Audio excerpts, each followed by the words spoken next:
Hey guys, Neely here. We are at the park today. It is sunny. It is not warm. It's still pretty nippy, but it is sunny. So we are here. The girls are about to have their snacks of Clif Z-Bars.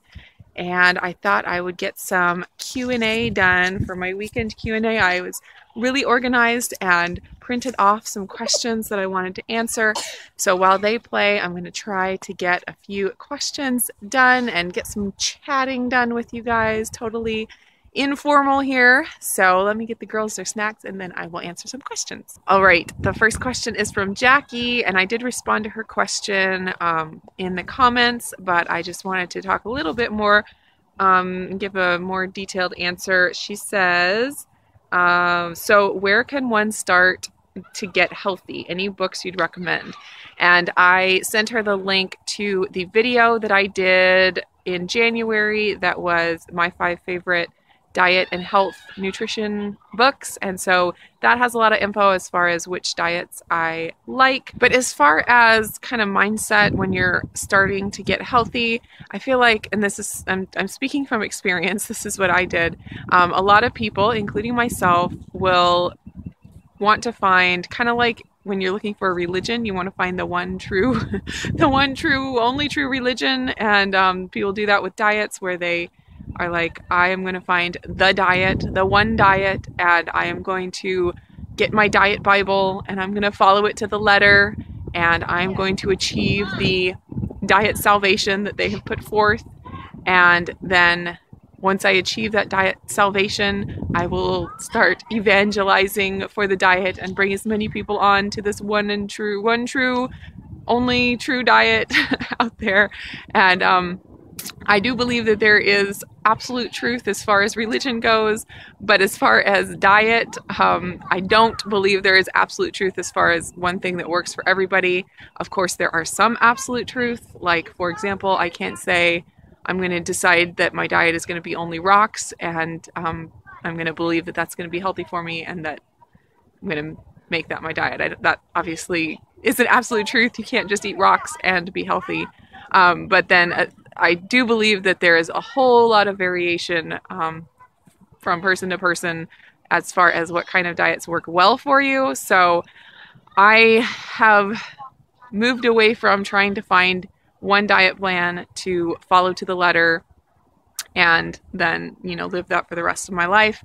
Instead, I try to just learn from the different diets and find what works for me.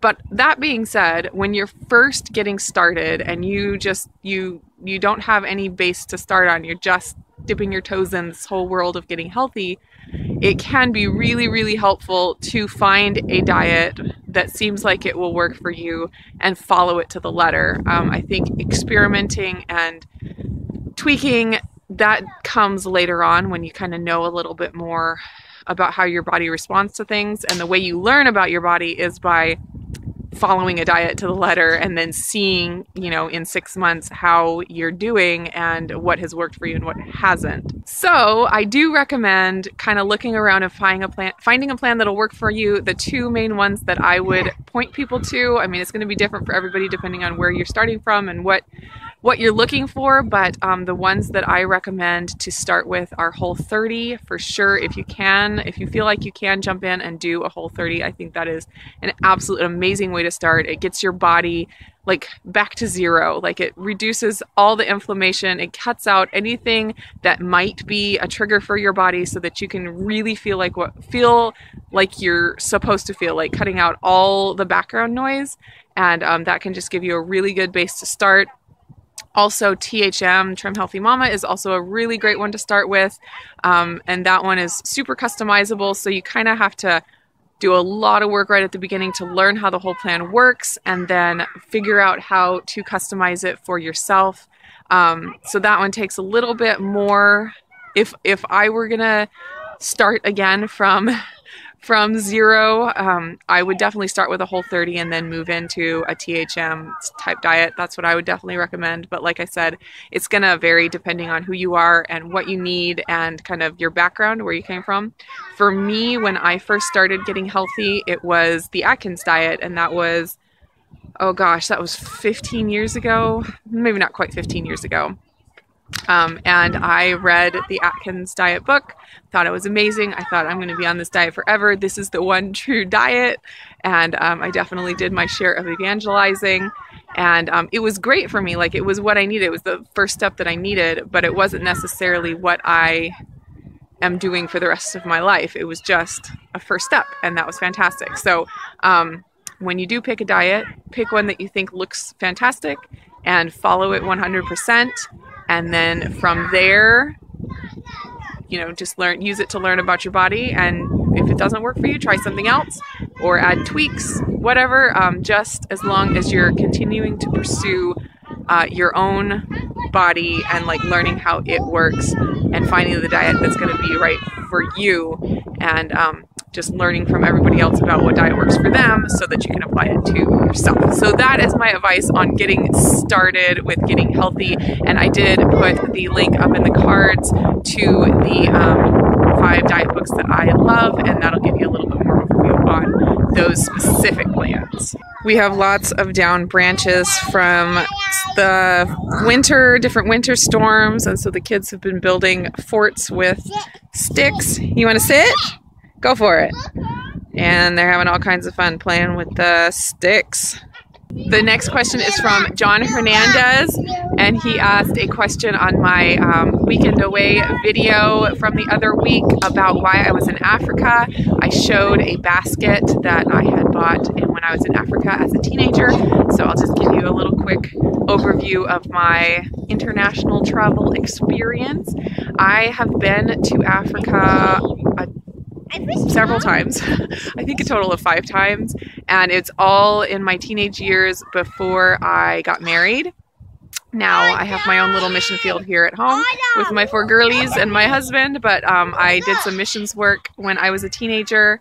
The first time I went was, I think I was 14 or 15, I think 15, and I did a summer mission trip with Teen Missions International. I went to Malawi, and that was a transformative experience in my life. I absolutely loved it. We were helping build an orphanage, and I loved it so much that I signed up and went back to the same place the next year.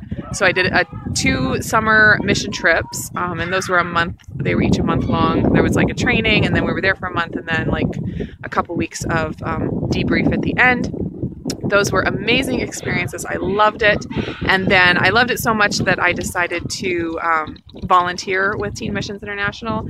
And so when I was 16, it was kind of a crazy situation. My family was moving from Oregon to Texas, and I wanted to volunteer with Teen Missions. So on the same day, literally the same day that they packed up and were driving away from Oregon to move to Texas, they dropped me off at the airport, and I flew down to Florida, where the Teen Missions International is based, and I was with them for about a year.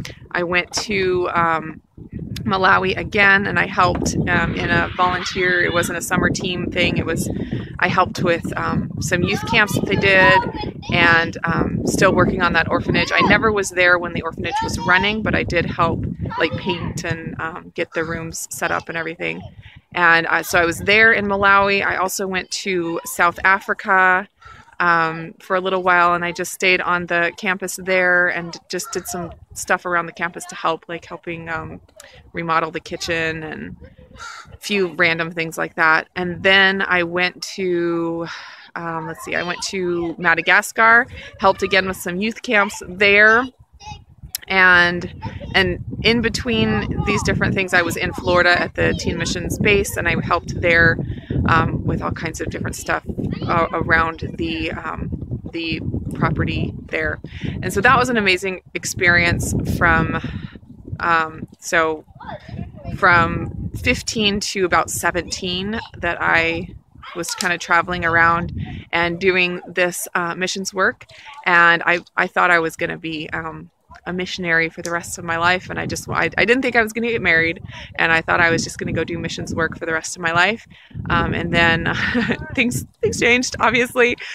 So I came back from that Teen Missions year, and I went to Texas where my family was, because remember they moved the same time that I left, and it just wasn't home for me because I had never lived there, and I just wanted to come back to Oregon. So I worked for a couple of months to get enough money to move back to Oregon, and moved in with some friends, and so that I moved back here, and I went with the church that I had grown up in. They had a mission organization, and I went on a summer mission trip with them to the Democratic Republic of the Congo, and that was amazing. I went on I think it was like a 2 or 3 week trip with a group, and then I actually was able to stay for an additional month there, and I didn't do a ton. Like, I feel bad. There wasn't a lot that I could do to help, but I just soaked it in, and I learned from everybody, and I hung out with these amazing people. There was I stayed with an African family, a pastor. He's kind of a leader over a bunch of different churches there, and his wife and his kids. And so I just did a lot of hanging out. I helped out whenever I could, and we did some, more mission-y stuff when the group was there. But then when I was just hanging out on my own with the family, I just kind of experienced the culture. So it was an amazing experience. I absolutely loved it, and I hope that someday I'm able to go do some more international travel at some point, and more missions work. It's just such an eye-opening experience when you're an American and this is all you know. Just to get a glimpse of life in other countries is just amazing, and I hope that my girls get to do that someday.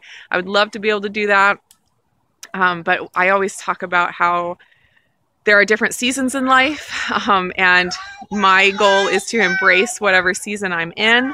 And I went through that season of travel and missions work, and being able to do that. And I don't want to spend this season that I'm in right now wishing that I was in a different season. So my season that I'm in right now is babies and kids and laundry and housework and cooking and cooking and cooking and cooking. I feel like that is like 80% of my life is food, dealing with feeding everybody. And that is the season that I'm in. And I love that season. And I think a lot of times, and I've struggled with this, I'm speaking from experience, we are in a season and we spend the time of that season wishing we were in a different season. Like if we're in the season of newborn, we're wishing we had more sleep and could go out and do more stuff. Or when we're in the season of homeschooling and teaching children at home, wish we were in the season of traveling to Africa again. And so my goal is to embrace whatever season I'm in and recognize that it is a season and it's not permanent, and that very soon it will be done. And I will probably be wishing for the newborn stage again, for the baby stage, for the kid stage. And there will be time later on for all these other seasons that I hope for. So anyways, that was an amazing season in my life, and I cherish it and I love it. And I hope that someday I have another season like that. But for now, this is my season. This is my season right here. Her name is Renee. Can you say hello? Hello. Hello. Hello. Are you having fun? Yeah. You have a jacket? Yes, you do. Thanks for letting me know. You need some water? Okay, let's get you some water.